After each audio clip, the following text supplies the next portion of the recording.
আল্লাহুম্মা বা'id বাইনি কামা বা'আদতা বাইনাল মাশরিক ওয়াল মাগরিব। হে আল্লাহ, আমার কাছ থেকে আমার পাপগুলোকে দূরে সরিয়ে দাও, এতটাই পার্থক্য করে দাও, বিভেদ করে দাও, যেমন আপনি পূর্ব এবং পশ্চিমকে পার্থক্য করে দিয়েছো, বিভেদ করে দিয়েছো, দূরত্ব করে দিয়েছো। আল্লাহুম্মা নাক্কিনি মিন খাতায়া কামা ইউনাক্কাস সাওবুল আবিয়াযু মিনাদ দানাস। আল্লাহুম্মা নাক্কিনি, হে আল্লাহ তুমি আমাকে পরিচ্ছন্ন করো, আমাকে পরিষ্কার করে দাও, পবিত্র করে দাও, পুত পবিত্র করে দাও, মিন খাতায়া আমার পাপ থেকে, কামা ইউনাক্কাস সাওবুল আবিয়াযু মিনাদ দানাস, যেই মুহূর্তে অপরিচ্ছন্নতা থেকে কাপড়গুলোকে ধুয়ে পরিষ্কার করা হয়। কি বুঝলেন? দোয়াটার অর্থ বুঝতে হবে তো, না?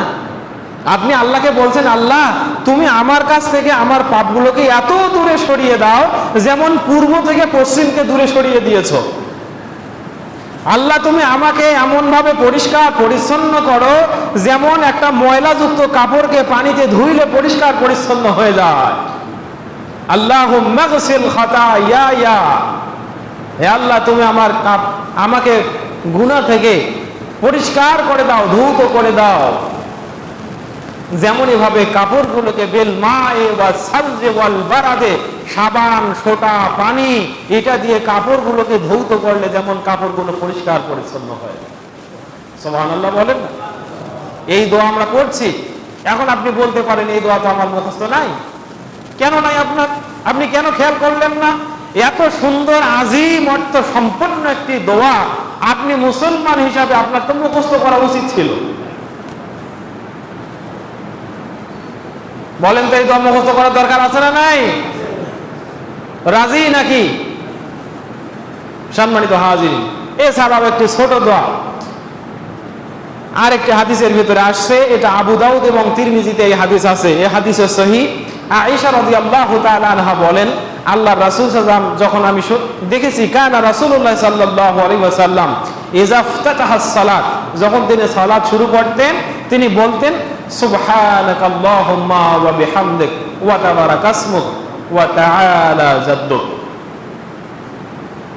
হে আল্লাহ তুমি মহান, তোমার নামে শুরু করছি, তুমি বড় আজিম, প্রশংসা তোমার।